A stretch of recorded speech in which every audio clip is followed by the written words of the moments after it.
Okay,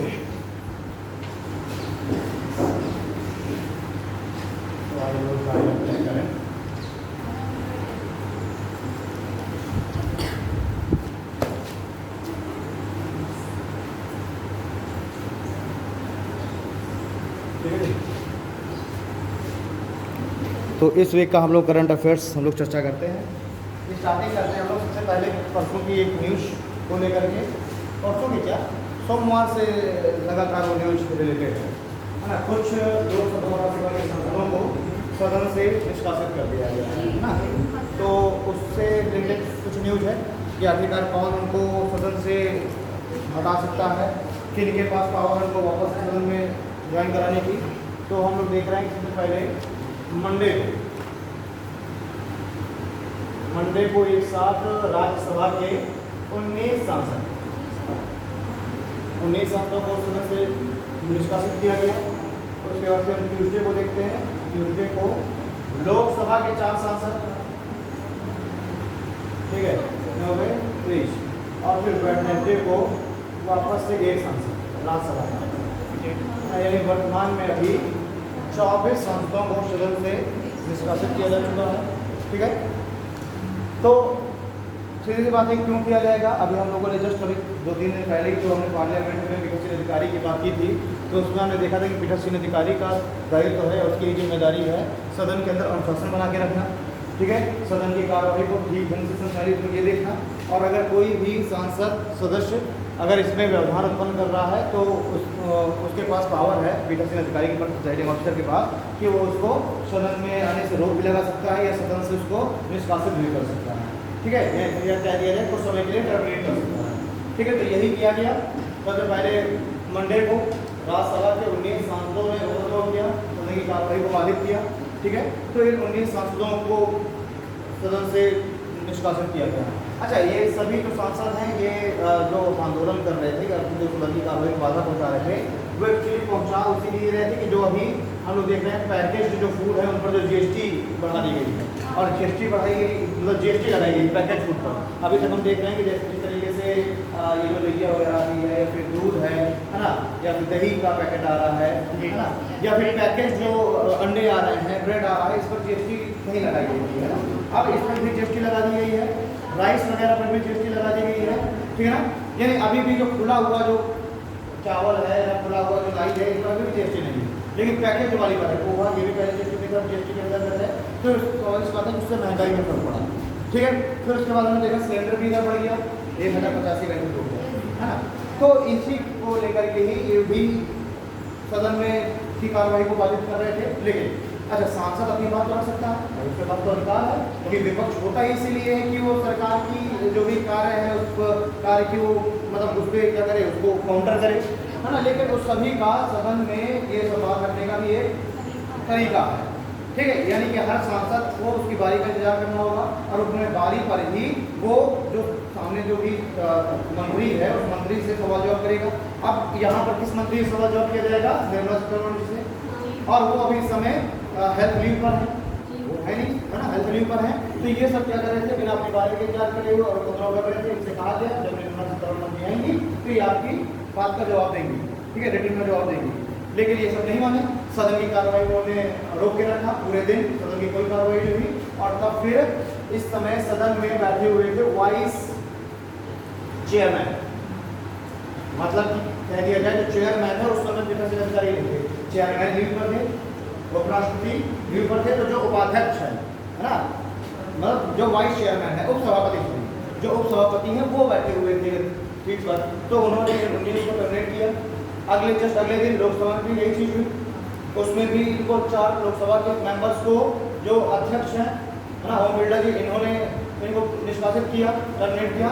और फिर Wednesday को राज्यसभा के एक सांसद जो कि आप से हैं, आई थिंक संजय कुमार, है ना, उनको राज्यसभा से टर्मिनेट किया गया, ठीक है। तो पहली चीज़ तो जो सदन से निष्कासित करने का अधिकार किसके पास है, प्रिजाइडिंग ऑफिसर के पास। हम मान लीजिए कि लोकसभा में इनको अध्यक्ष ने सदन से निष्कासित कर दिया, टर्मिनेट कर दिया, तो अब वापस से इनको बहाल करने का अधिकार किसके पास है, ना तो राष्ट्रपति ना तो पीठासीन अधिकारी, जबकि सदन के पास है। मतलब लोकसभा ही अब क्या करेगी, लोकसभा ही अब फैसला करेगी कि इसको वापस से बहाल करना है या नहीं करना, ठीक है ना। तो वापस से इनको बहाल करने का अधिकार होगा सदन के पास। अगर राज्यसभा ने इनको निष्कासित किया तो राज्यसभा जो सदन है वो अपने मेंबर्स से वोटिंग कराएगी और इनको बहाल करेगी। लोकसभा में अगर निष्कासित किया गया तो लोकसभा जो सदन है वो इनको बहाल करेगी, ठीक है। यानी हटाने का अधिकार है प्रिजाइडिंग ऑफिसर के पास। जो पीठासीन अधिकारी है वो पीठासीन अधिकारी को टर्मिनेट करेगा और वापस से इनको बहाल करेगा सदन। बस ये 2 पॉइंट आपको याद रखना है, यहाँ बताना मतलब का 2 पॉइंट है, ठीक है। पीठासीन अधिकारी इनको टर्मिनेट करेगा और सदन इनको वापस करेगा, ठीक है जी। तो पॉलिटिक्स रिलेटेड न्यूज हो गई। एक और न्यूज इस समय चर्चा में बनी हुई है, वो उसका मतलब वो इंटरनेशनल रिलेशन संबंधित है। ये चाइना, पाकिस्तान और इंडिया का ये ट्राई अलायंस के तरीके से देखा जा रहा है कि हो सकता है बन जाए, और किस मुद्दे पर बन जाए, सीपेक को लेकर के, चाइना पाकिस्तान इकोनॉमिक कॉरिडोर को लेकर के, है ना। तो अभी जो चाइना है और पाकिस्तान है वो अभी 2 ही है इस सीपेक में साझेदार, लेकिन अब ये तीसरा देश ढूंढ रहे हैं। और तीसरा देश में पहले इन्होंने सोचा, इन्होंने खुला ऑफर देना था, कोई भी देश चाहे हमारे साथ जुड़ सकता है सीपेक के लिए। तो उसमें से सबसे पहले अफगानिस्तान ने अपनी इच्छा जाहिर की कि मैं जुड़ना चाहता हूँ, ठीक। लेकिन अब चूंकि पाकिस्तान अगर जोड़ने के लिए राजी है तो पाकिस्तान क्या सोच रहा है कि अगर कोई तीसरा देश आगे जुड़ेगा मुझे फिर से फंड मिलेगा, मुझे फिर से पैसा मिलेगा।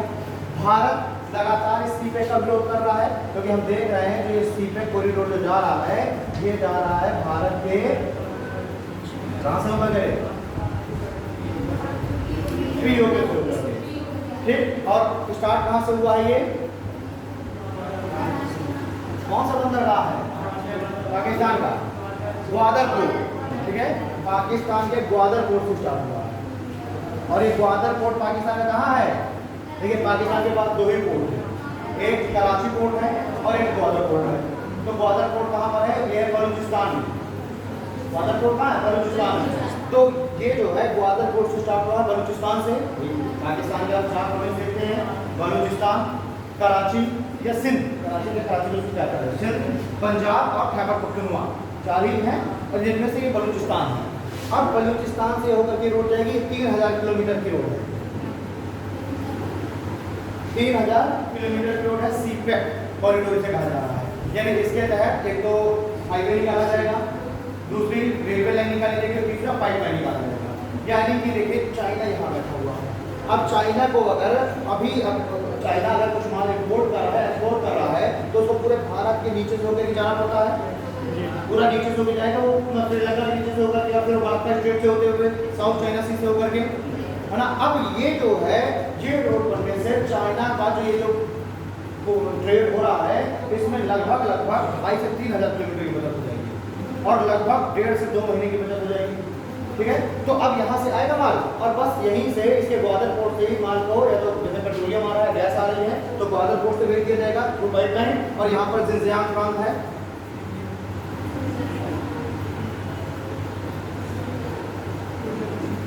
ठीक है। इसका जो जिनजियांग प्रोविंस है इसका क्या बनाया जा रहा है 3000 किलोमीटर का। इस पर चाइना ने लगभग $60 बिलियन चाइना ने इन्वेस्टमेंट किया है। $60 बिलियन इतना है जितने में पाकिस्तान को 3 बार खरीदा जा सकता है, ठीक है ना। पूरा पाकिस्तान 3 बार खरीद सकता है चाइना, कितना पैसा है ये $60 बिलियन। ओके, अब जो है $60 बिलियन का इन्वेस्टमेंट है, बहुत बड़ा। पाकिस्तान को भी चाइना को पैसा दिया, अब पाकिस्तान के पास अब पैसा बिल्कुल बचा नहीं। चाइना ने भी अब कह दिया कि भाई अब आपको ये सब देने की तैयारी करिए, भाई $60 बिलियन हमने आपने इन्वेस्टमेंट किया है, अब या तो आप इससे अपना पूरा अधिकार छोड़ दो या तो $60 बिलियन विद इंटरेस्ट हमको वापस करो। जब विद इंटरेस्ट भी वापस करेगा तो लगभग को $100 बिलियन वापस करेंगे, जिसमें पाकिस्तान 5 लाख पूरा बिक जाए ना। और एक भैंस कार बेच के तो $100 बिलियन का नहीं सकता है। तो अब ये ढूंढ रहा है कोई तीसरा पार्टनर लेके जाए जो भी आकर के यहाँ पर पैसा लगाए। तो अफगानिस्तान ने कहा भाई मैं हूँ, है ना, मैं लगाऊंगा। क्यों? क्योंकि यहाँ से ये वाला जो हिस्सा है हम लोग जानते हैं कि यहाँ से अफगानिस्तान भी की सीमा जुड़ती है, ठीक। यूके से भारत का 106 किलोमीटर का बॉर्डर अफगानिस्तान से जुड़ता है। अच्छा, अफगानिस्तान एक लैंडलॉक कंट्री है, हम सभी जानते हैं। तो अफगानिस्तान को भी ट्रेड करने के लिए कहीं ना कहीं पोर्ट चाहिए, तो वो सोचता है कि मैं भी इसी रूट का भी इस्तेमाल करने रखूँ। तो अब क्योंकि अफगानिस्तान खुद पैसा मांग रहा है सबसे। मैं क्या देता अफगानिस्तान किस चीज पर ट्रेड कर रहा है, हेरोइन का, ये हेरोइन नहीं बेहतरीन नहीं हेरोइन है ना, ठीक है, क्योंकि वहीं पर अफीम वगैरह हो रहा है, वैसे तो हर जगह पर उसकी स्मगलिंग हो रही है जी ना, तो उसके पास है ट्रेड करने के लिए हेरोइन, तो हेरोइन को तो ये लोग ट्रेड कर नहीं सकते इतना ओपनली, और उसके बाद पैसा देने के लिए है नहीं, तो फिर पाकिस्तान ने कहा कि ऐसा करते हैं कोई और दूसरा ढूंढो, तो उधर फिर मिल गया टर्की, हाँ तुर्की, अब तो हो गया ना तुर्की हो गया, अब तो तुर्की नहीं रहा, ठीक है, और इसने अपना नाम क्यों बदला था, क्या कारण था अपना नाम बदलने का,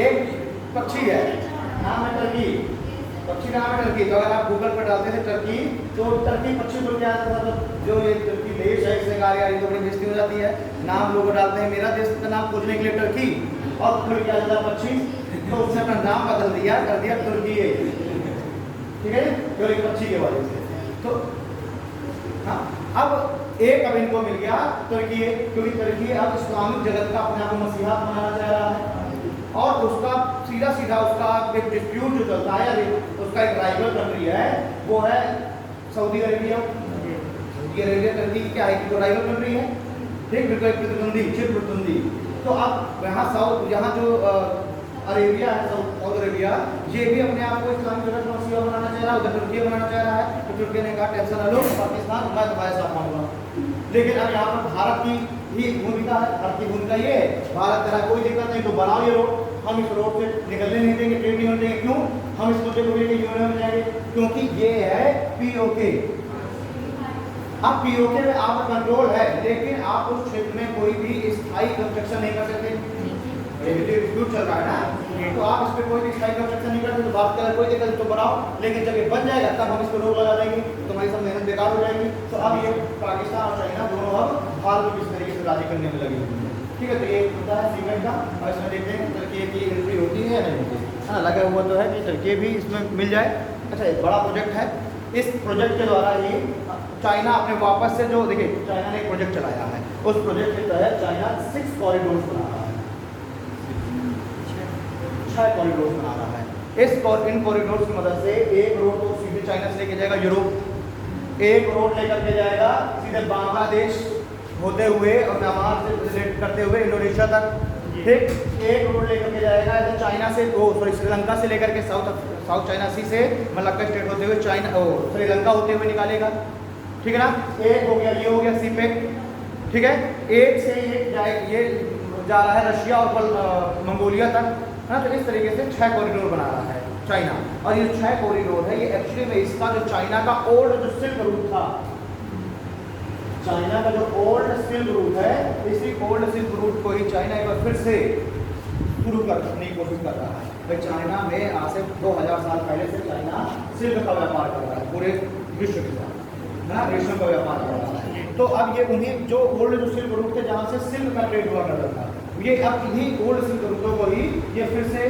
मॉडिफाई कर रहा है, फिर से इनको बना रहा है ना नई तरीके से, तो एक्चुअली जो 6 कॉरिडोर हैं ये एक्चुअली वही ओल्ड सिल्क रूट ही है, हाँ, तो इसमें बस थोड़ा सा ये हमें ध्यान देना है, इसलिए 3 टर्की, चाइना और पाकिस्तान, ये 3 अब एक साथ जुड़ना चाह रहे हैं, भारत का ऑब्जेक्शन कर रहा है, और कुछ नहीं है इसमें, ठीक है।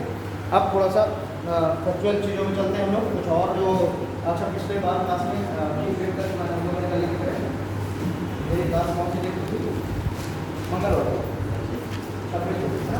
25 तारीख तक के आपके हो चुके हैं, 24 तारीख तक के हो चुके हैं करंट के क्वेश्चन, ओके, तो अब हम लोग करंट के कुछ क्वेश्चन कर लेते हैं, वही पहले 15-20 क्वेश्चन करेंगे हम लोग पर डे के साथ, जो न्यूज़ इंपॉर्टेंट है वो, और फिर कुछ वही न्यूज़ में क्या है और है ना इंपॉर्टेंट चीज़ें।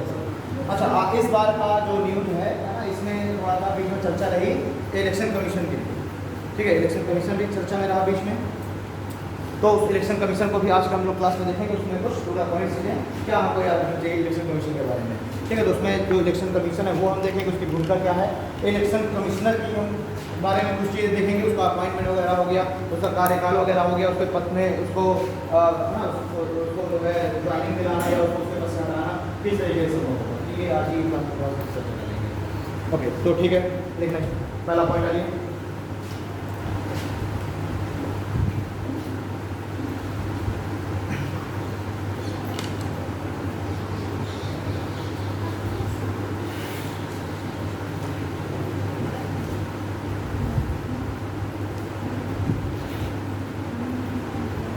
ठीक है, देखिए सबसे पहले तो एक हमको देखना है, जो विदेश मंत्रालय है हमारा, फॉरेन मिनिस्ट्री, उसके द्वारा एक कानून लाया गया है ना, आप्रवास विधेयक 2022।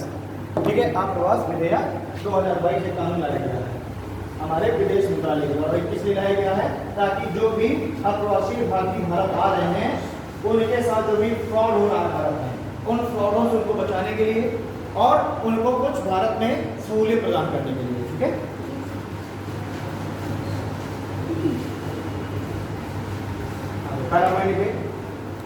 एक केंद्रीय विदेश मंत्रालय द्वारा, केंद्रीय विदेश मंत्रालय द्वारा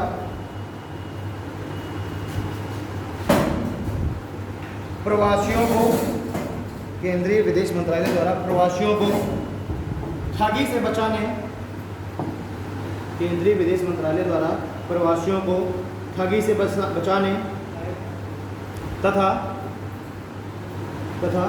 सुरक्षित और कानूनी प्रवास को बढ़ावा देने, सुरक्षित और कानूनी प्रवास को बढ़ावा देने तथा अवैध एजेंटों, बहुत सारे ऐसे हैं जो उनको कहते हैं कि हम है ना ये भारत में आपका ये सब काम करा देंगे, इस तरीके की चीज़ें, तथा अवैध एजेंटों पर तथा अवैध एजेंट्स पर रोक लगाने के लिए एक नया कानून, रोक लगाने के लिए एक नया कानून उत्प्रवास विधेयक, एक नया कानून उत्प्रवास विधेयक 2022 लाने की प्रक्रिया में है ना। तो ये सदन में ये प्रपोजल रख दिया गया है, विधेयक सदन में रख दिया गया है कि एक ऐसा उत्प्रवास विधेयक 2022 हमको लाना है जिससे जो भारतीय प्रवासी हैं इनको जो है सहूलियत दी जा सके।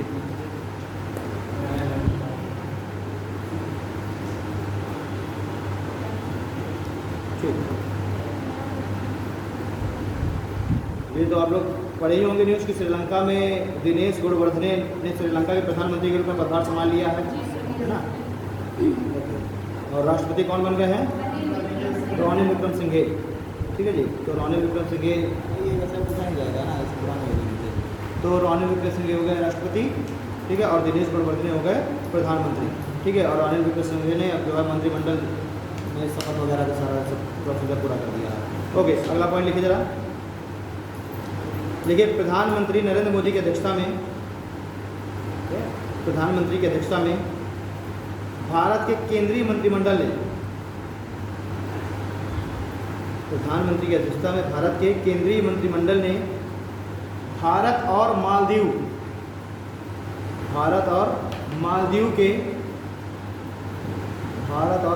के न्यायिक सेवा आयोग, भारत तथा मालदीव के न्यायिक सेवा आयोग के बीच न्यायिक सहयोग के क्षेत्र में, न्यायिक सेवा आयोग के बीच न्यायिक सहयोग के क्षेत्र में MOU पर हस्ताक्षर करने की मंजूरी दी। समझौता ज्ञापन पर हस्ताक्षर करने की मंजूरी दी है, MOU। ठीक है, समझौता ज्ञापन पर हस्ताक्षर करने की मंजूरी दी है।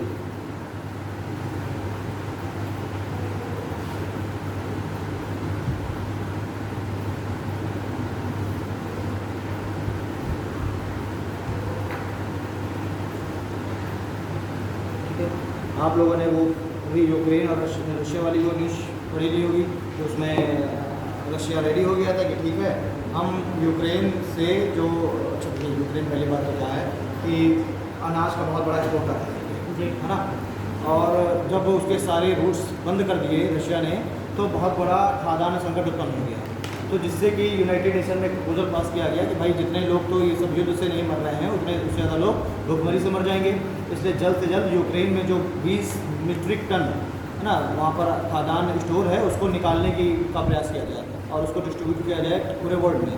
तो रशिया उसके लिए रेडी हो गया कि ठीक है इसके लिए हम रेडी होते हैं। और जो यूक्रेन का एक बंदरगाह है उड़ीसा बंदरगाह, उसका नाम है ओडिशा बंदरगाह, तो कहा उसने कि ठीक है हम ओडिशा बंदरगाह से हम जो भी जहाज आएंगे दूसरे देशों के, उन जहाज़ों को हम आने की हम अनुमति देंगे और हम रास्ता बताएंगे कि इस रास्ते से आप आइए।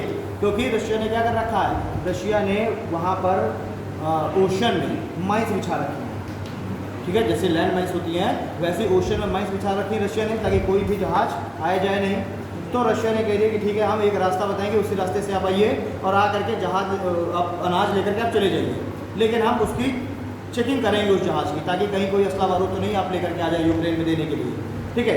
ये सारी बातें हो गई और अगले ही दिन ये था कि भाई अब यहाँ से अनाज निकाला जाना है, और अगले ही दिन रशिया ने यूक्रेन पर वापस से मिसाइल हमला करना चालू कर दिया है, ठीक है जी। तो ये भी एक न्यूज़ है और इसमें केवल हमको ये दो चीज़ें यूक्रेन के बारे में याद रखनी है।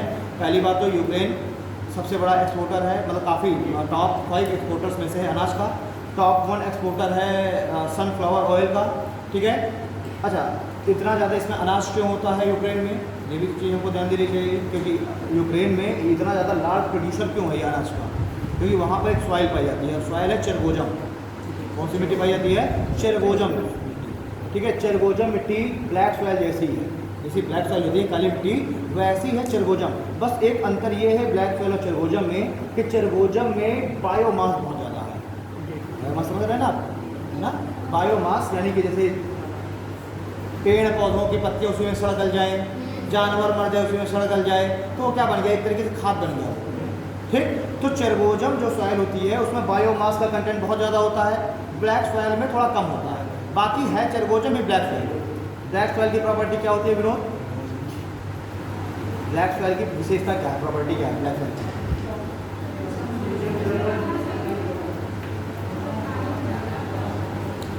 हाँ, उसमें वो नमी को अवशोषित करके रखती है। भाई सीधी बात देखिए, पहली बात क्या है, जो ब्लैक सॉइल होती है उसके जो पार्टिकल्स है बड़े महीन होते हैं, और जब बड़े महीन होते हैं पार्टिकल्स तो उसकी सांद्रता बहुत अधिक हो जाती है।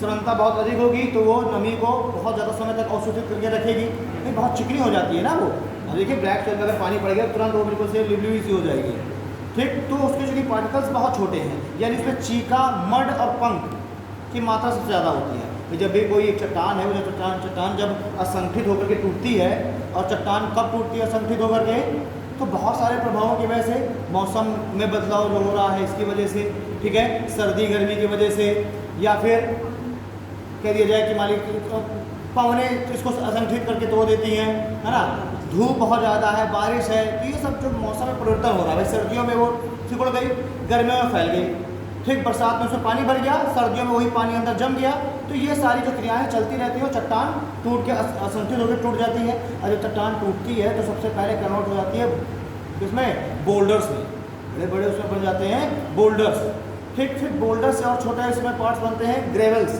पहले बोल्डर बड़ी चट्टान है, फिर ग्रेवल्स में बनता है, यानी उसके छोटे छोटे पार्ट्स, छोटे छोटे टुकड़े, और जब टूटती है तो सैंड बन जाती है, सैंड यानी बालू, और छोटा उसका जो हिस्सा होता है वो चीका होता है, और छोटा मड, फिर उससे छोटा पंख। वही चट्टान ही इतने हिस्सों में टूटती है ना। सबसे पहले बोल्डर, बड़े बड़े आकार, बोल्डर भी जब और छोटे हिस्सों में टूट जाता है तो ग्रेवल्स बन जाता है, ठीक है।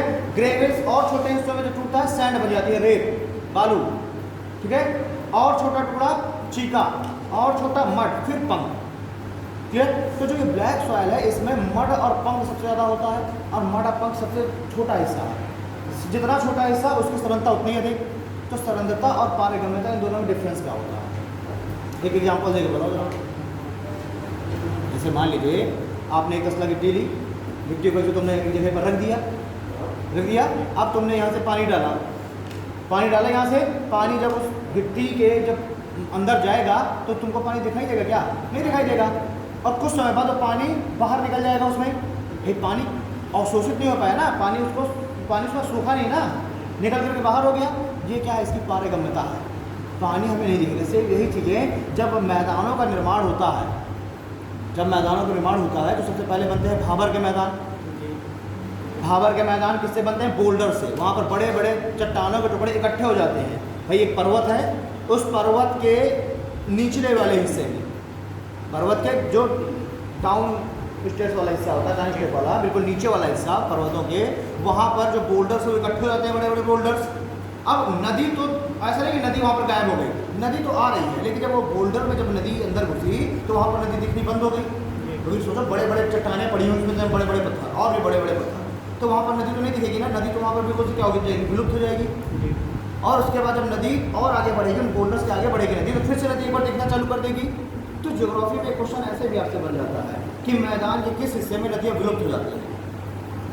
विलुप्त होने का मतलब है हमको नहीं दिख रहा, कहते नहीं कि पता नहीं सामान कहाँ गायब हो गया, तो गायब मतलब ये नहीं वो गायब हो गया, गायब मतलब हमें नहीं दिख रहा है ना। तो वो बोल्डर जो भाबर का मैदान है वहाँ पर नदियाँ विलुप्त हो जाती हैं। भाबर के बाद नदी जब आगे बढ़ी तो अब नदी में उतनी ऊर्जा नहीं है कि वो बड़ी बड़ी चट्टानों को भाग के ले जा सकती, लेकिन फिर भी उस सैंड को तो भाग के ले जा सकती है, छोटे छोटे ऐसे ग्रेवल सैंड। अब और आगे बढ़ेगी तराई, तराई से और आगे बढ़ी जलोढ़ के मैदान बनेंगे, जलोढ़ में भी बांगर और खादर बनेंगे, ठीक है। ये सब मैदान हैं 4 तरीके के होते हैं। तो यहाँ पर अगर हम देखें तो चरगोजा मिट्टी है, ये भी ऐसे ही एलवेल सॉइल ही है, ठीक है, ब्लैक सॉइल, लेकिन एलवेल में भी क्या है, ये ब्लैक उसमें है। अच्छा, आपने देखो तो अगर आसपास आप कहीं पर अपनी ज़मीन देखें अगल बगल, तो आपको ज़मीन ऊपर से काली ही दिखाई देगी, लेकिन जब आप उस ज़मीन को खोदेंगे तो लगभग जब आप 6-7 इंच 8 इंच आप खोद ले जाएंगे तो फिर आपको ब्राउन मिट्टी दिखाई देने लग जाएगी। क्या कारण है? क्योंकि ऊपर की जो परत है उसमें बायोमास मिल गया है, सही है ना भाई। सैकड़ों सालों से वहाँ पर पेड़ पौधे पत्तियाँ सब गिरती जा रही हैं, सब सड़ गल करके मिलती जा रही हैं, और जब ये सब चीज़ें सड़े गलेंगी तो ब्लैक कलर की हो जाएंगी, तो आपको लगेगा कि यार ये तो ब्लैक सॉइल है, लेकिन जब तुम खोदोगे तो पता चलेगा ये तो जो है ब्राउन है, ठीक है। लेकिन ये जो चरगोजम है ये भी ब्लैक है, लेकिन जो ऊपर वाला हिस्सा है बिल्कुल डार्क ब्लैक दिखाई देता है। क्यों? क्योंकि बायोमास बहुत है, अब बायोमास है तो इसमें प्रोडक्टिविटी बहुत अच्छी है बायोमास की, ठीक है। और इसी सॉइल में ही सनफ्लावर होता है, तो ये सनफ्लावर हो गया, ठीक है। तो अब ये थोड़ा सा एक आपको मुद्दा याद रखना है, यूक्रेन और रशिया के बारे में तो बहुत आप लोगों ने पढ़ा है, इसके 1-2 पोर्ट याद रखें। जैसे ओडिशा पोर्ट, ये ओडिशा पोर्ट ही यूक्रेन का 80% जो ग्रेन है वो ग्रेन ओडिशा पोर्ट से ही एक्सपोर्ट होता है, ठीक है। और अभी रशिया ने कहा था कि हम ठीक है ओडिशा पोर्ट तक आने के लिए आपको रास्ता प्रदान करेंगे जहाज़ों को, लेकिन जस्ट अगले दिन ही वो अपने बात से मुकर गया और वहाँ पर मिसाइल वगैरह उसने फेंकनी चालू कर दी, ठीक है जी। तो यहाँ पर केवल एक याद रखने वाली चीज़ ये है, ये आपसे पूछा सकता है कि चरगोजा मिट्टी सबसे ज़्यादा मात्रा में किस देश में पाई जाती है? यूक्रेन में, ठीक है। तो ये एक पॉइंट यहाँ से बनेगा केवल, ठीक है। और तो आपसे हाँ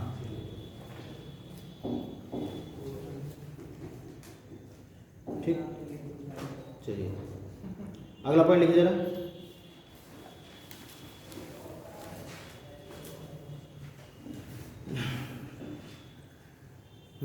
लिखिए, पोलैंड ने FA-50 फाइटर जेट्स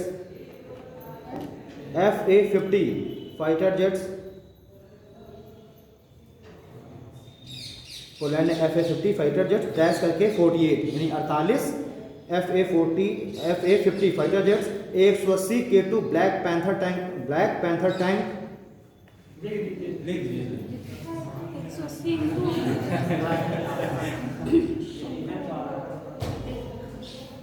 डिफेंस वाला नहीं बाबू, ये सब पूछ लेता है, ये सब डिफेंस से नहीं पूछता, ये पूछ लेगा किसके किसके बीच में सब ये सब बड़ी डीलें हैं ना, इन सब में हमको नज़र बना के रखनी कि भाई कौन किसके साथ इस ट्रेड कर रहा है। और जहाँ पर फिर ये हमारे आसपास के जहाँ देश शामिल हो, जैसे इसमें शामिल है साउथ कोरिया, तो जहाँ पर ये हमारे आसपास के देश शामिल हो तो फिर हमको ध्यान ही देना है ना।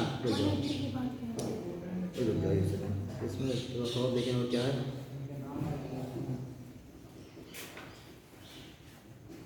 ठीक है।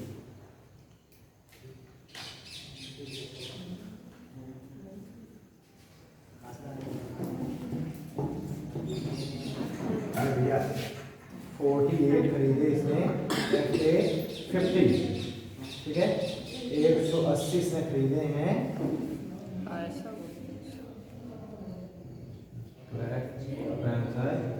टैंक, और पोलैंड ने किससे खरीदे हैं? या साउथ कोरिया से खरीदे हैं, सोचो, ठीक है, देश से। क्यों खरीदे हैं? क्योंकि पोलैंड अपने सेना को मजबूत करना चाह रहा है यूक्रेन से हो रहे युद्ध के मद्देनजर, और मजबूत करना चाह रहा है पोलैंड, ठीक है। वो देख रहा है कि बगल में यूक्रेन में युद्ध चल रहा है और पोलैंड की सेनाएं जुड़ी हुई है, नहीं जुड़ी हुई, तो हो सकता है, देखिए रशिया तो अपना एक ये एम लेकर के चल रहा है कि 1991 में मैं जिस रूप में था उसी रूप में मुझे वापस आना है। रशिया तो इसी उसके साथ चल रहा है ना, माइंडसेट के साथ। उसने अपने प्लेयर्स को भी यूएसएसआर की जर्सी पहना दी थी। तो इससे क्या साबित हो रहा है कि अगर वो अपने प्लेयर को यूएसएसआर की जर्सी पहना सकता है, यानी कि उसी एम को लेकर के चल रहा है। क्या हम एक बार फिर से संकित होंगे? अब विनोद बताएगा कि जब यूएसएसआर जब टूटा था तो कितने देशों में बटा था?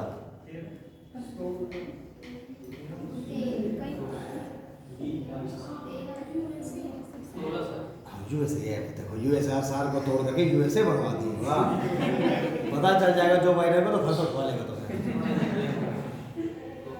यूएसएसआर जब टूटा था 15 देशों में टूटा था, ठीक है, 15 में टूटा था, जिनमें से मिडिल ईस्ट जो कंट्रीज हो गई, कजाकिस्तान, उज्बेकिस्तान, तुर्कमेनिस्तान, है ना, ताजिकिस्तान, किर्गिस्तान, ये हो गई। बेलारूस जैसे हो गया, ये यूक्रेन, इसी वजह से ये यूक्रेन को वापस अपने साथ मिलाने की कोशिश में लगा हुआ है, ठीक है। उसके मालदोवा हो गया, ठीक है। फिर उसके बाद आपके हमारे अब एशिया में अगर आप ऊपर की तरफ देखेंगे तो आर्मेनिया वगैरह जो है ये भी उसी समय के टूटे हैं, रूस स्वयं, ठीक है। इसीलिए हम देख रहे हैं कि जो बेलारूस है ना, वो बेलारूस बिल्कुल अपने आप को बिल्कुल रशिया जैसा ही समझता है, ठीक है ना।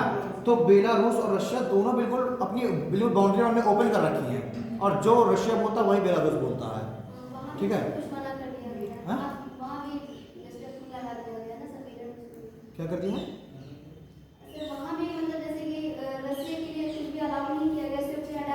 तो वो सीधी बात है ना कि जब वो बिल्कुल एक ही थाली के चट्टे बट्टे हैं, देख रहे हैं लुकाशेंको बिल्कुल वही बोलता है जो कि पुतिन बोल रहा है ना। तो ये यूक्रेन को सब इसीलिए तो ये रशिया इतना हावी हो गया यूक्रेन के ऊपर। एक तरफ से बेलारूस बैठा हुआ है, इधर मालडोवा बैठा है, रशिया मालडोवा को भी हटा के रखे कि अगला नंबर तुम्हारा है, एकदम कुछ बोले तो मालडोवा इतना सा देश है बिल्कुल, है ना। तो मालडोवा भी कह रहा ठीक है भैया कोई दिक्कत नहीं, तुम करो जो तुम्हें करना है ना। इधर वो क्रीमिया को ऑलरेडी कंट्रोल करके बैठा हुआ है, यूक्रेन का ये हिस्सा था क्रीमिया।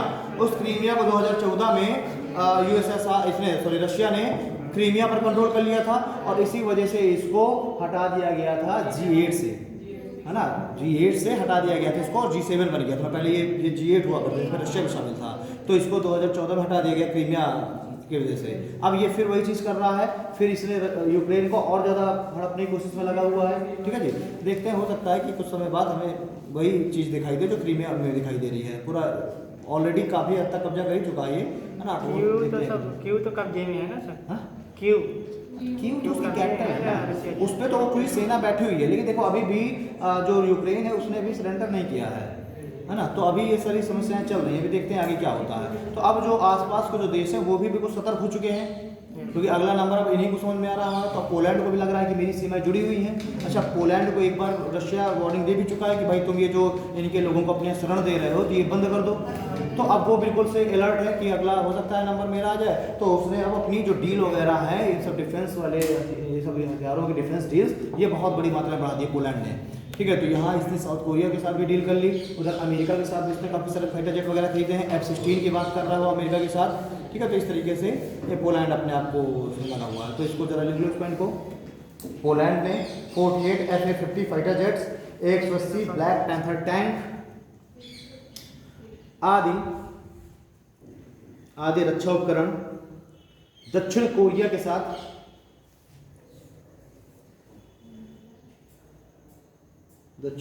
साथ खरीदने की डील की, क्योंकि यूक्रेन युद्ध को देखते हुए अपनी सेना को मजबूत करना चाहता है।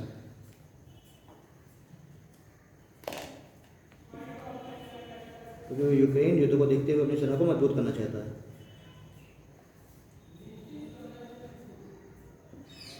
ठीक है, अगला देखिए। एशियन डेवलपमेंट बैंक ने, next point, Asian development bank ADB ने, एशियन डेवलपमेंट बैंक ने हिमाचल प्रदेश में, एशियन डेवलपमेंट बैंक ने हिमाचल प्रदेश में सुरक्षित पेयजल और स्वच्छता परियोजना के लिए, एशियन डेवलपमेंट बैंक ने हिमाचल प्रदेश में सुरक्षित पेयजल और स्वच्छता परियोजना के लिए 96.3 मिलियन अमेरिकी डॉलर, यानी कि लगभग 770 करोड़ रुपए है इंडियन करेंसी में, 96.3 मिलियन अमेरिकी डॉलर यानी 770 करोड़ रुपए के ऋण की मंजूरी दी है। एक बार सर रिपीट कर दीजिए।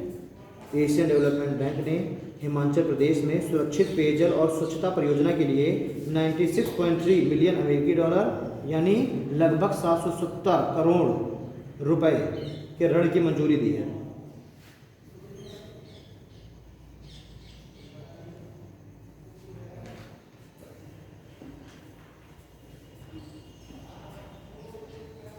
ओके, अगला पॉइंट लिखिए।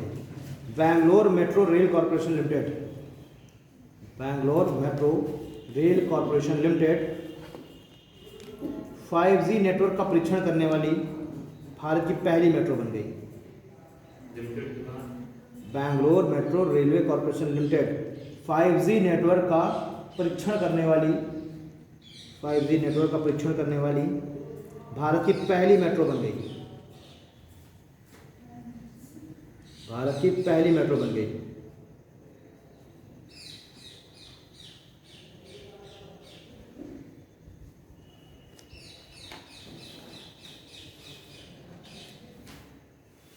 ठीक है,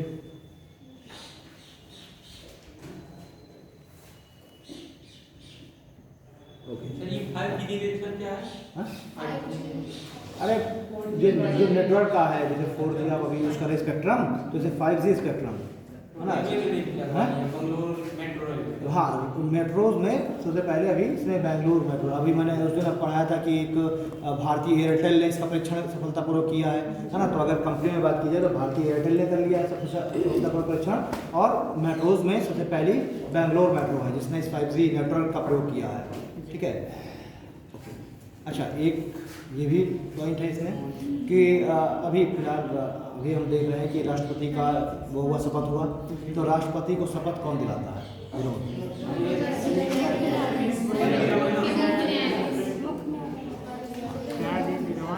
ये क्वेश्चन है, कौन दिलाता है? अभी बता दो, अब ना बताओ तुम लोग, अब तो से बता ले, दो मौका नहीं देते उसको तुम लोग। एससी के न्यायाधीश। हैं? किसके न्यायाधीश? SC supreme court. अरे सीधा ये बोलो ना, सुप्रीम कोर्ट के मुख्य न्यायाधीश। अभी क्या है? ठीक है, ठीक है। कौन है इस समय सुप्रीम कोर्ट में न्यायाधीश? चीफ जस्टिस ऑफ इंडिया कौन है? उसको मौका नहीं देता, वो बुरा मान जाएगा, क्लास से चला जाएगा। अभी एक दिन बुरा मान गया था तो 4 दिन नहीं आया था बीच में।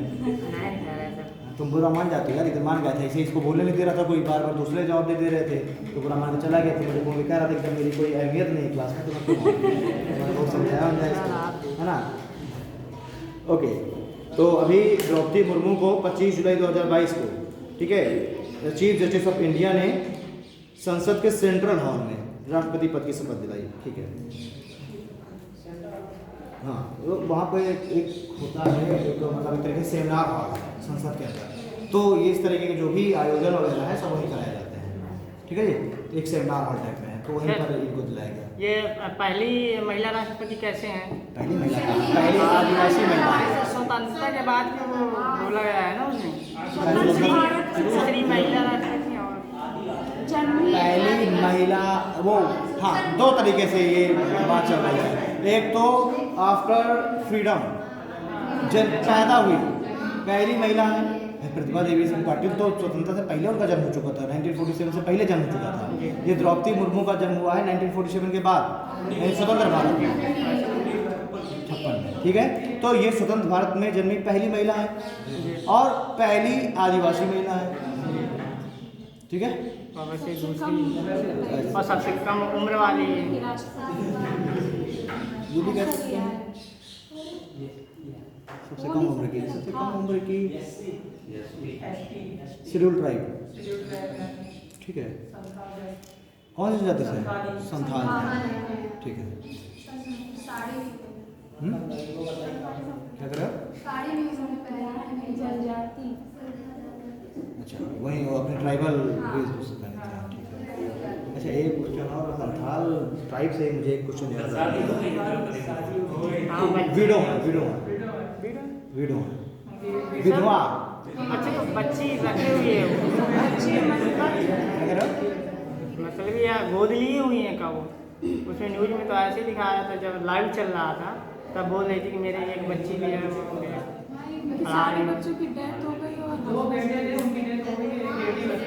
एक बेटी है ना जी, हाँ, तो बेटी तो है ना उनकी। ठीक है, उनके हस्बैंड की भी डेथ हो चुकी है ना, और एक यार संथाल ट्राइब से क्वेश्चन पूछने वाला था, दिमाग में नहीं आ रहा।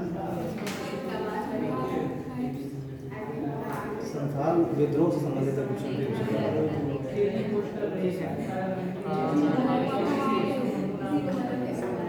संथाल विद्रोह हुआ था झारखंड में, और किस लिए हुआ था? अच्छा वो तो हाँ ठीक है, राजमहल पहाड़ी वाले क्षेत्र में हुआ था। ठीक है, सिद्धू और कान्हू उसके नेता थे।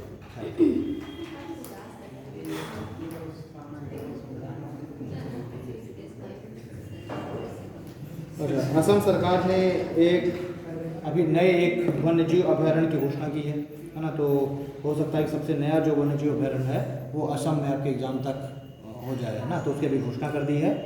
तो अभी उसकी पूरी तरीके से वो नहीं किया गया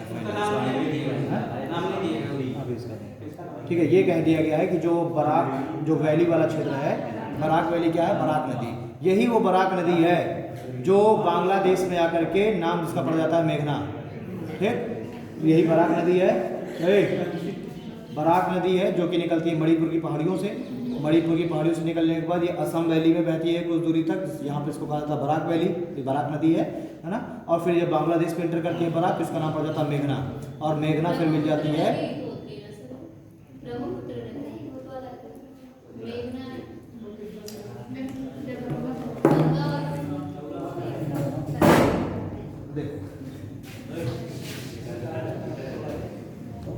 एक रिवर ये चली आ रही है, नाम है इसका गंगा, समझना बात। यहाँ पर ये आई जब बंगाल के मुर्शिदाबाद के आसपास आई, तो यहाँ पर इस पर डैम बनाया गया, नाम है फरक्का डैम। वेस्ट बंगाल में मुर्शिदाबाद के आसपास इस पर बनाया गया है फरक्का डैम। फरक्का डैम के पास से ये रिवर दो डिस्ट्रीब्यूटरीज में बनती है। ये रिवर बढ़ जाते हैं दो डिस्ट्रीब्यूटरी में, दो भीतर गांव में। एक जो डिस्ट्रीब्यूटरी है इसकी, ये साउथ की ओर चली गई और नाम पड़ गया इसका हुगली। ठीक, और हुगली के तट पर यहाँ पर स्थित है कोलकाता। ठीक, यहाँ से छोटा नागपुर पठार से एक रिवर चली आ रही है, नाम उसका दामोदर। ठीक, यहाँ तक हो गया। ये दूसरी जो ये डिस्ट्रीब्यूटरी थी, इस डिस्ट्रीब्यूटरी का नाम पड़ गया भागीरथी। एक बार भागीरथी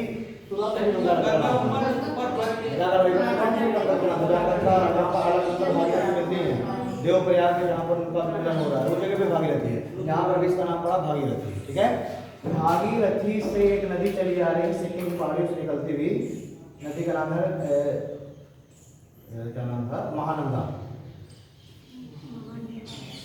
और महानंदा के मिलने के बाद ये एंटर कर गई बांग्लादेश में। कहाँ चली गई?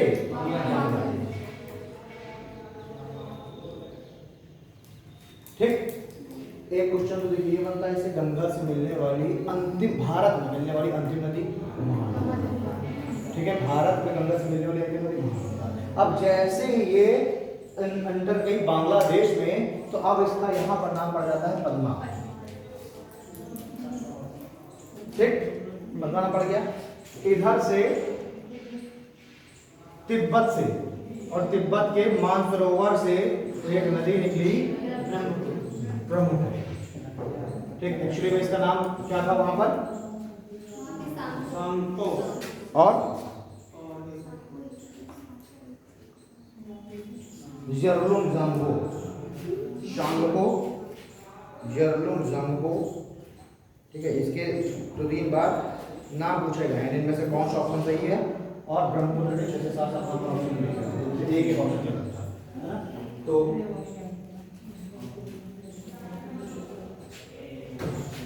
देखिए जब निकलती है, नाम है इसका शांगो। ठीक, कहाँ से निकल रही है? मानसरोवर से। शांगो के बाद फिर इसका जब ये पहुंचती है साउथ चाइना में, साउथ चाइना में इसका नाम पड़ जाता है यरलुंग जांगो।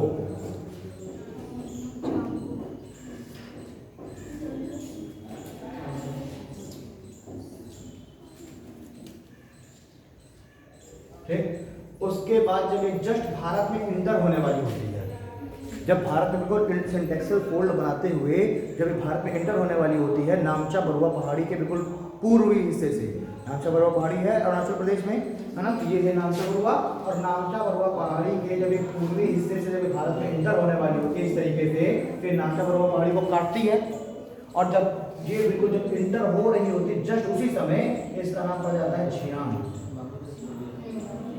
अभी ये चाइना में ही नाम है, सांगपो यर्लुंगजांगपो जियांग, ठीक है, किसका, ब्रह्मपुत्रा का। अब ये यहाँ से भारत में इंटर कर गई, और जब भारत में इंटर करेगी तो यहाँ पर एक पास है, एक गैप है, एक दर्रा है, और इस दर्रे का क्या नाम है, कौन सा, चांगला, चांगला कौन बोलता है, चांगला भी है, एक रिवर चांगला से भी इंटर करती है, कौन सी नदी, इंडस, सिंधु नदी, और वो है लद्दाख में, ठीक है। तो यांगया पास से अरुणाचल प्रदेश से ये इंटर कर गई भारत में, और जैसे ये भारत में जस्ट इंटर की, इंटर करने से पहले झियांग नाम है, जैसे ही इंटर की तो यहाँ से एक नदी चली आ रही है, और ये नदी आकर के मिल गई इससे, और इस नदी का नाम है दिबांग। दिबांग, जैसे ही दिबांग इससे मिली, अब इसका नाम पड़ गया, तुरंत नाम चेंज हो गया, और नाम पड़ गया इस नदी का दिहांग। दिबांग के मिलने के बाद इस ब्रह्मपुत्र का नाम क्या पड़ गया, दिहांग। और जहां पर ये दिबांग और दिहांग दोनों मिल रहे हैं, ये जो पूरा क्षेत्र है ये बायोस्फीयर रिजर्व है, जिसका नाम है दिहांग दिबांग बायोस्फीयर रिजर्व। भारत में 18 बायोस्फीयर रिजर्व है, जैव और अच्छे क्षेत्र। इन 18 जैव और अच्छे क्षेत्रों में बायोस्फीयर रिजर्व में एक बायोस्फीयर रिजर्व ये भी है, नाम क्या है, दिहांग दिबांग बायोस्फीयर रिजर्व। यानी इन दोनों नदियों का जो डेल्टा वाला क्षेत्र, डेल्टा कहते हैं जो इन दोनों नदियों का जो पूरा क्षेत्र है ना, इनके द्वारा बहा के लाई मिट्टी से पूरा बना हुआ है। मतलब चूंकि नदियां हैं अपने साथ एडवेंस सॉइल लेके आएंगी, पानी भी है ना, तो यहाँ पर बड़े घने घने जंगल होंगे तो जानवर होंगे अच्छे खासे। तो ये दिबांग दिहांग बायोस्फीयर रिजर्व हो गया। अब ये नदी आगे बढ़ी, किस नाम से आगे बढ़ रही है, दिहांग नाम से आगे बढ़ रही है। अब ये अरुणाचल प्रदेश के बाद ये नदी इंटर कर गई आसाम में, और जब ये असम में एंटर की तो अब इसका पहली बार नाम पड़ा ब्रह्मपुत्र, ठीक है, पहली बार नाम क्या पड़ा, ब्रह्मपुत्र। यहीं पर मणिपुर की पहाड़ियों से, यहाँ पर मणिपुर की पहाड़ियां है ना, मणिपुर की पहाड़ियों से एक नदी निकली, नाम क्या है, यही बराक। और बराक भी असम वैली में बह रही है, देखो ये वाला असम वैली का हिस्सा है, असम वैली में बह रही है असम में, तो इसको कहा गया बराक वैली। यहीं पर नया अभ्यारण्य, नया वन्य जीव अभ्यारण्य इसी बराक वैली वाले क्षेत्र में असम में बनाया जा रहा है। ऑलरेडी असम में हम देख रहे हैं कि एक डिब्रू सैखावा एक बायोस्फीयर रिजर्व असम में भी है, ठीक है ना। यहाँ पर असम में डिब्रू सैखावा है बायोस्फीयर रिजर्व, सबसे छोटा बायोस्फीयर रिजर्व, ठीक है। मानस भी यहीं पर है असम में भी। फिर अब ये एक बनाया जा रहा है वन्य जीव अभ्यारण्य, कहाँ पर, बराक वैली में, ये वाले असम में। अब ये देखिए जो नदी है, ये नदी आई और बांग्लादेश में एंटर की, यहाँ से बांग्लादेश में एंटर की, और नाम क्या पड़ेगा इसका, जमुना, यमुना नहीं जमुना, ठीक है, जमुना नाम पड़ेगा। और ये क्या, पद्मा। दोनों नदियां आपस में मिल गई, और मिलने के बाद नाम इनका क्या पड़ गया, पद्मा। बिल्कुल बहुत जल्दी है दोनों में, ठीक है। अब इधर देखिए ये रिवर चली आ रही है, असम वैली से बहने के बाद आ गई बांग्लादेश, असम वैली में बह रही थी, असम वैली के बाद आ गई बांग्लादेश। बांग्लादेश में जैसे ही ये बांग्लादेश में एंटर की, इस नदी का नाम पड़ गया मेघना, बराक नदी। हाँ बराक नदी का, भाई असम में है बराक, ठीक। मणिपुर की पहाड़ियों से निकली लुसाई हिल्स से, लुसाई हिल्स सुना है ना, लुसाई हिल्स में, लुसाई हिल्स के बीच में ही लोकटक झील है, चारों तरफ लुसाई हिल्स है, लुसाई हिल्स के बीच में लोकटक झील, तो उस लोकटक झील में एक नेशनल पार्क है कायबो लामजाओ, ठीक है। कायबो लामजाओ जो नेशनल पार्क है उसमें एक बहुत ही फेमस उसका एक जानवर है डांसिंग डियर, ठीक है। कायबो लामजाओ नेशनल पार्क जो है तैरता हुआ नेशनल पार्क कहलाता है, ठीक है। तैरता हुआ जो है ऐसा नहीं तैरने से पेड़ पौधे तैरते, बीच में फुमटी बनी हुई है, बीच में यानी कि मिट्टी का ऐसे बीच में छोटे छोटे आइलैंड जैसे बने हुए हैं, बड़ी सी झील है, और झील के बीच बीच में मिट्टी के टापू जैसे बने हुए हैं, और उन टापुओं में खूब घने घने जंगल है, हाँ। तो ऐसा लगता है कि ये सब बीच बीच में तैर जैसे रहे हैं। तो वो जो डांसिंग डियर है वो एक कुंडी से दूसरी में जंप करता रहता है, तो नाम पड़ेगा उसको डांसिंग डियर, कि दो पैरों पर नाच रहा है, वो होता रहता है, बहुत तेज जंप मारता है, ठीक है। तो ये जो बराक नदी है जैसे ही बांग्लादेश में एंटर की, नाम पड़ गया मेघना, और मेघना आकर के मिल गई इस जमुना और पद्मा की सम्मिलित जो धारा है, इसका नाम है पद्मा, इससे मिल गई। और इसके मिलने के बाद अब इन सारी नदियों का नाम पड़ गया मेघना, ठीक। और मेघना ही जाकर के बांग्लादेश के तट पर डेल्टा का निर्माण करते हुए बंगाली खाड़ी में गिर गई। और इस डेल्टा का नाम क्या है?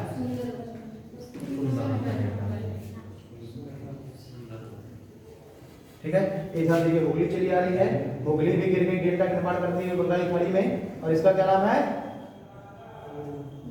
सुंदरबन का डेल्टा। भैया आज बांग्लादेश अलग है ना, हमेशा थोड़ा अलग था। हाँ, ये तो पूरा भारत का हिस्सा था, तो ये पूरा जो है डेल्टा था और पूरा कहलाता था सुंदरबन का डेल्टा, ठीक। तो ये जो पूरा कहलाता था, इसका जो एरिया की बात कर ली जाए तो इसका एरिया था 9630 किलोमीटर स्क्वायर, विश्व का सबसे बड़ा डेल्टा। 9630 किलोमीटर स्क्वायर इस डेल्टा का एरिया है, विश्व का सबसे बड़ा डेल्टा। और इस डेल्टा में एक बहुत ही फेमस एक जानवर रहता है, इस डेल्टा का एक बड़ा फेमस जानवर है रॉयल बंगाल टाइगर। उसको सिर्फ टाइगर नहीं बोलेंगे, उसका नाम क्या है? रॉयल बंगाल टाइगर, तब वो क्वेश्चन सही होगा, ठीक है ना। रॉयल बंगाल टाइगर, तो यहाँ पर रहता है रॉयल बंगाल टाइगर, ठीक है, नाम ही उसका रॉयल बंगाल टाइगर, ठीक है। तो ये जो डेल्टा है पूरा, ये विश्व का सबसे बड़ा नदी डेल्टा है ना। और ये जो मैं बता हुआ है बांग्लादेश में, इसका 3/4 जो हिस्सा है वो बांग्लादेश के पास है और 1/4 जो हिस्सा है ये भारत के पास है। यही कारण है कि बांग्लादेश इतना प्रदेश होते हुए भी खाद्यान्न के मामले में आत्मनिर्भर भी है और विश्व के बड़े एक्सपोर्टर्स में से शामिल है। वर्ल्ड के टॉप एक्सपोर्टर्स में से बांग्लादेश शामिल है। जूट के उत्पादन में बांग्लादेश नंबर 1 पर है, क्योंकि डेल्टा है इतना उसके पास, ठीक है। डेल्टा मतलब क्या है? एल्वेल सॉइल, जलोढ़ मिट्टी, और जलोढ़ में से भी कौन सी? खादर मिट्टी, और खादर मिट्टी सबसे ज्यादा उपजाऊ होती है, ठीक है।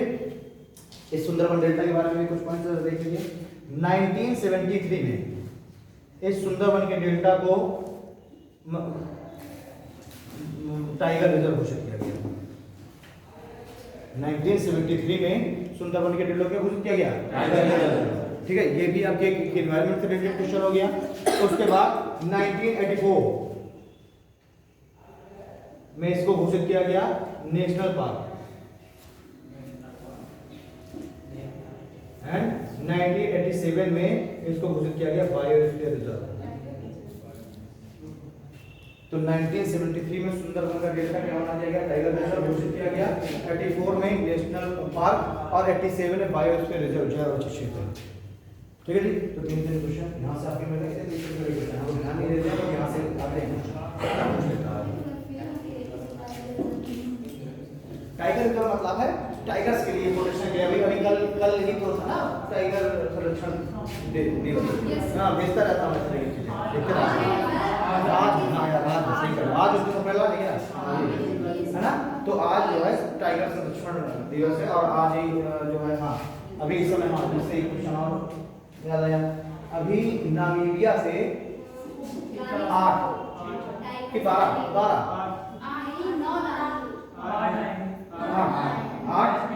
चीते लाए जा रहे हैं, हाँ। चीता और बाघ में अंतर होता है ना। जो हम लोग जो देखते हैं वो बाघ है और चीता एक्चुअली में थोड़ा सा अलग तरह का होता है, ठीक है। और जो चीता है वो विश्व का सबसे तेज दौड़ने वाला है, ठीक है।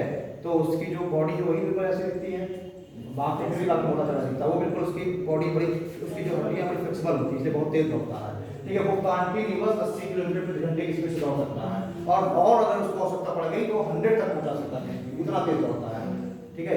तो नामीबिया से लाए जाने की मांग चल रही है, मतलब पूरा प्रोजेक्ट रेडी हो गया है और कहा जा रहा है कि उसको जल्द ही, उसको 15 अगस्त तक उसको दिया जाएगा भारत में। और भारत में किस नेशनल पार्क में छोड़ा जाएगा? पूनो नेशनल पार्क। कहाँ पर है? मध्य प्रदेश में, ठीक है ना। तो मध्य प्रदेश में पूनो नेशनल पार्क में छोड़ा जाएगा। सबसे ज्यादा जो टाइगर है भारत में कहाँ पर है? सबसे ज्यादा टाइगर एमपी में है। एमपी का पूनो हो गया, कान्हा टाइगर रिजर्व हो गया, इन सब में बांधवगढ़ हो गया, इन सब में भारत में सबसे ज्यादा टाइगर्स हैं, ठीक है। ओके, ये क्लियर हो गया? कोई समस्या इसमें? अब ठीक है। अब मेघना और ये सब मतलब अभी नहीं है ना। अब ये सारे आपको पॉइंट्स क्लियर हो गए, कहाँ क्या है किसका नाम। अच्छा, यहीं पर एक आप लोगों ने सुना होगा माजुली रिवर आइलैंड,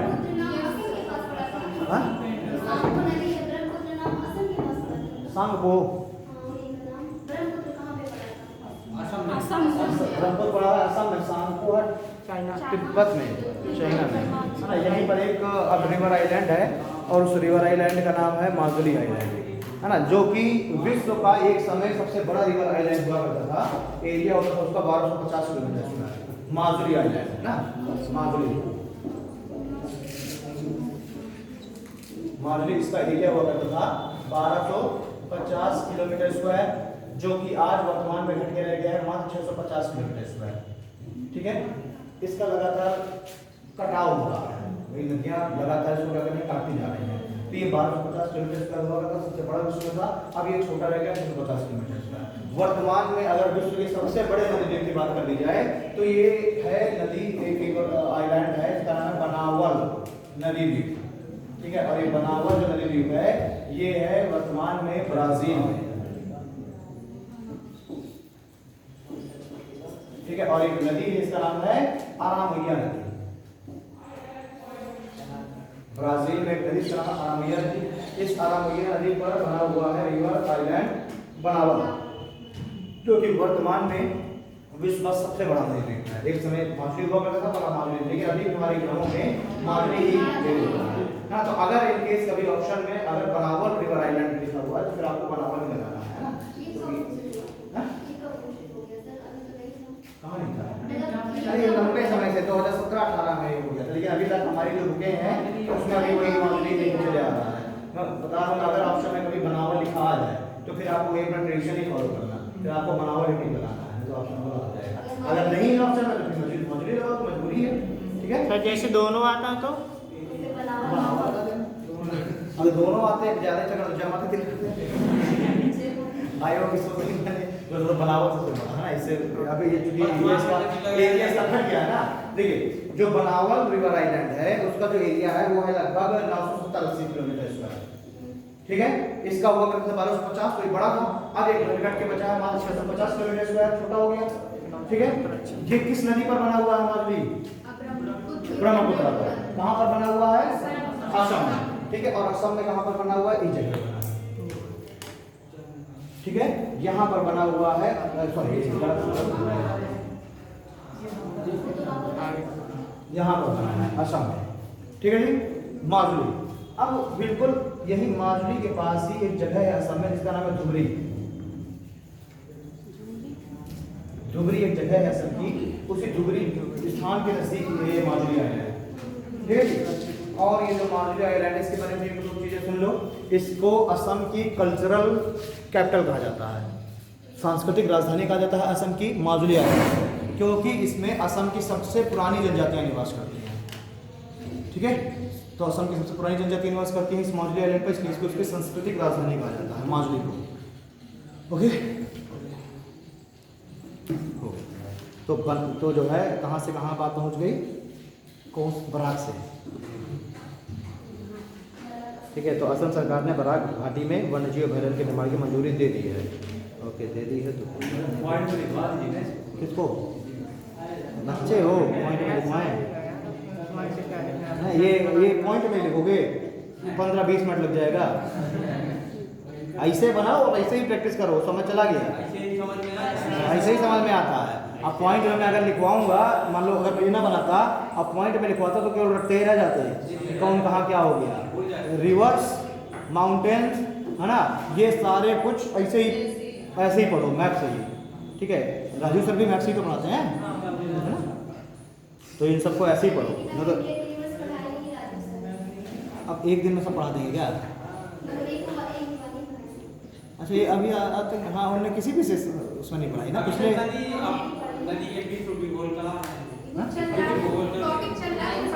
हाँ, इस बार हो सकता है, पिछले बार भी उनको मौका नहीं मिला पढ़ाने का। और पहले सेशन में भी, पिछले 2 सेशन से भी पढ़ा रहे हैं, है ना। 3rd सेशन में उनका ज्योग्राफी पढ़ाते, दोनों सेशनों में इंडियन ज्योग्राफी पढ़ाने का उनको मौका ही नहीं मिला। बीच बीच में लगी क्लासेस, लेकिन इतना जल्दी क्लासेस लगी, एक ही दिन में रिवर्स, माउंटेन्स, पासेस, सब एक ही दिन में क्लास। तो अब 1.5 घंटे में आदमी क्या पढ़ा देगा? तो फिर यही होगा कि भैया उत्तर भारत के 3 मुख्य नदी तंत्र हैं, ब्रह्मपुत्र, सिंधु और नदी तंत्र, बढ़ो आगे। दक्षिण भारत के 3 मुख्य नदी तंत्र, गोदावरी, कृष्णा, कावेरी, ऐसे ही खत्म होगा और क्या खत्म होगा, है ना।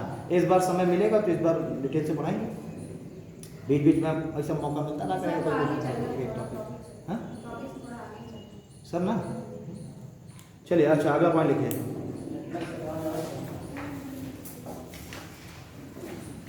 ठीक है, लिखिए नेक्स्ट पॉइंट। भारत के राष्ट्रीय ध्वज को दिन और रात में फहराने की अनुमति देने के लिए, भारत के राष्ट्रीय ध्वज को दिन और रात में भी फहराने की अनुमति देने के लिए केंद्र सरकार ने भारतीय ध्वज संहिता में संशोधन किया है। केंद्र सरकार ने भारतीय ध्वज संहिता में संशोधन किया है।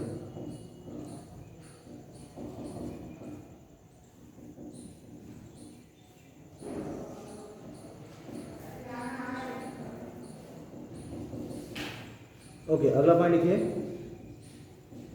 विश्व बैंक ने इंद्रमित गिल, हाँ विश्व बैंक ने इंद्रमित गिल, नाम है भारतीय नागरिक का, इंद्रमित गिल को अपना मुख्य अर्थशास्त्री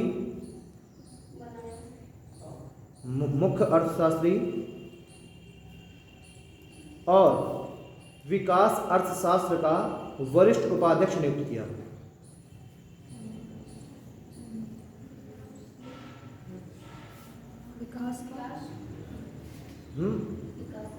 विकास अर्थशास्त्र का वरिष्ठ उपाध्यक्ष नियुक्त किया।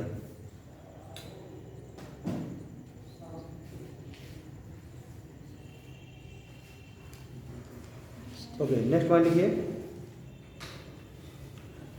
प्रधानमंत्री Gujarat international finance tech city, प्रधानमंत्री Gujarat international finance tech city, जिसे गिफ्ट सिटी के नाम से भी जाना गया, प्रधानमंत्री Gujarat international finance tech city यानी गिफ्ट सिटी में देश के पहले अंतर्राष्ट्रीय बुलियन एक्सचेंज का शुभारंभ करेंगे। देश के पहले अंतर्राष्ट्रीय बुलियन एक्सचेंज का शुभारंभ करेंगे।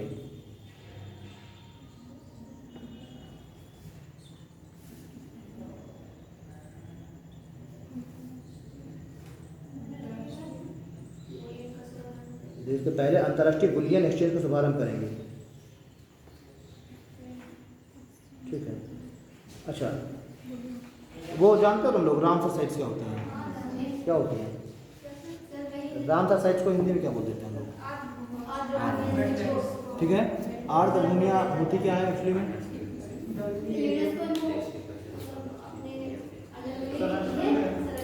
एक बताओ। हाँ, तुम बताना चाहते हो क्या? नो। अनुराधा, निर्मला, आर्द्रभूमियाँ क्या है? वेटलैंड्स, या जिसे हम कह देते हैं रामसर साइट्स।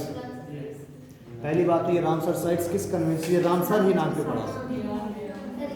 ईरान में रामसर शहर में ही कन्वेंशन हुआ, एलिवेशन हुआ है ना, 2 फरवरी 1982, हाँ 71 में हुआ, फिर 82 में हमारा साल सॉरी है ना, 2 फरवरी 1971 में कन्वेंशन हुआ। और इस कन्वेंशन में ही कुछ पूरे विश्व में कुछ साइट्स को रामसर साइट्स घोषित कर दिया गया, नहीं आर्द्रभूमियाँ घोषित कर दिया गया। आर्द्रभूमि होने के लिए कंडीशन ये है कि एक ऐसा, हाँ तुम बताओ, तुम बताना चाह रहे हो, मुस्कुरा के तो मुस्कुरा कह रहे हो बेटे?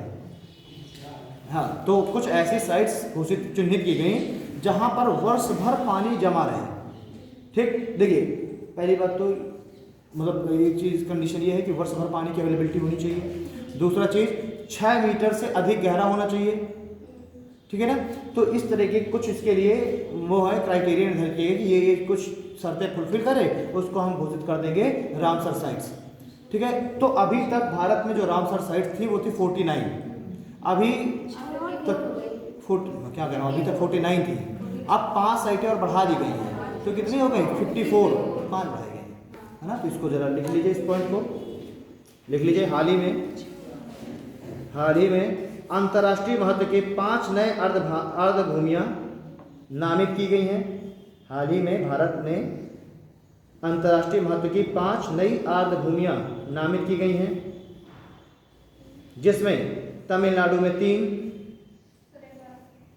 हाल ही में भारत में अंतर्राष्ट्रीय महत्व की 5 आर्द्रभूमियाँ नामित की गई हैं, जिसमें तमिलनाडु में 3, मिजोरम में 1 और मध्य प्रदेश में 1। ठीक है, फुल स्टॉप लाके इसी के साथ अब देश में कुल 54 रामसर स्थल बन गए।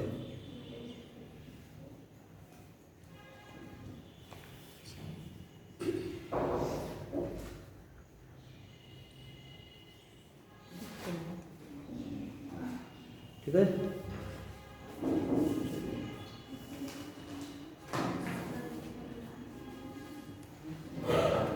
ओके, अगला पॉइंट जरा देखिए। देखिए आरबीआई ने पीरामल इंटरप्राइजेस को, पीरामल कौन, पीरामल अंबानी के समझी, ठीक है, आरबीआई ने पीरामल इंटरप्राइजेस को एनबीएफसी के रूप में व्यवसाय शुरू करने की अनुमति दी है। NBFC non banking financial companies. RBI ने पीरामल इंटरप्राइजेस को एनबीएफसी के रूप में व्यवसाय शुरू करने की अनुमति दी है।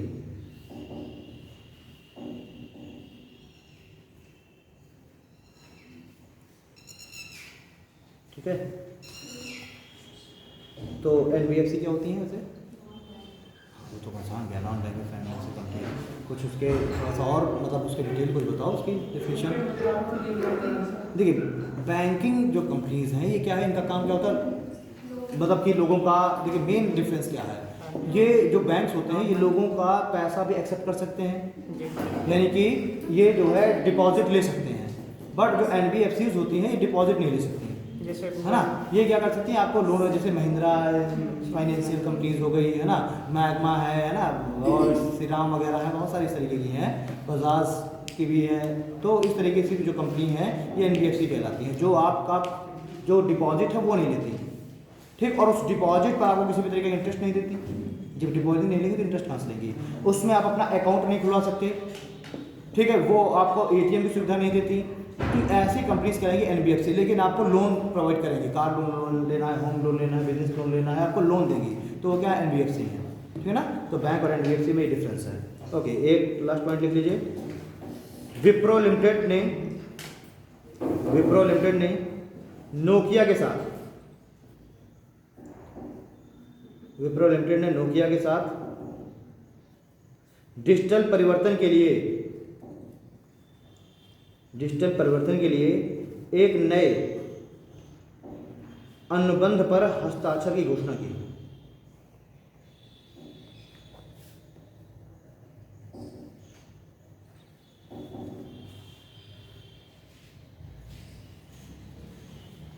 ठीक है, तो ये जो फिनलैंड, ये जो नोकिया है, कहाँ की कंपनी है?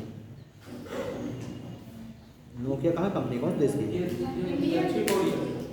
फिनलैंड की है, ठीक है, दक्षिण कोरिया की नहीं, तो ये फिनलैंड की कंपनी है। अच्छा, अभी रूस ने एक घोषणा की है, उसने कहा कि 2024 तक वो इंटरनेशनल स्पेस स्टेशन से हट जाएगा। अभी इंटरनेशनल स्पेस स्टेशन 5 देशों में मिलकर के बनाया हुआ है, अब वो रशिया कह रहा है कि मैं 2024 तक हट जाऊंगा और अपना एक अलग, जैसे अभी चाइना अपना अलग स्पेस स्टेशन बना रहा है ना, वो आराम से 3 BHK एक बेडरूम है पूरा, वो 3 BHK टाइप में है वो, ठीक है, एक बड़े से स्पेस स्टेशन। तो ये 5 देशों में बनाया, लेकिन अब हमें चाइना अपना बना रहा है, रशिया कह रहा है 2024 तक मैं भी हट जाऊँगा, मैं भी अपना अलग बनाऊँगा। पीपल की मॉडल क्या है? पीपल की मॉडल जवाहरलाल नेहरू कोर्ट में बना है। पीपीपी मॉडल, पीपीपी मॉडल का मतलब होता है पब्लिक प्राइवेट पार्टनरशिप, यानी कि उसमें सरकार का भी कुछ पैसा लगेगा, कुछ प्राइवेट लोगों का भी पैसा लगेगा, और उन दोनों मिल करके काम को चलाएंगे, ठीक है जी।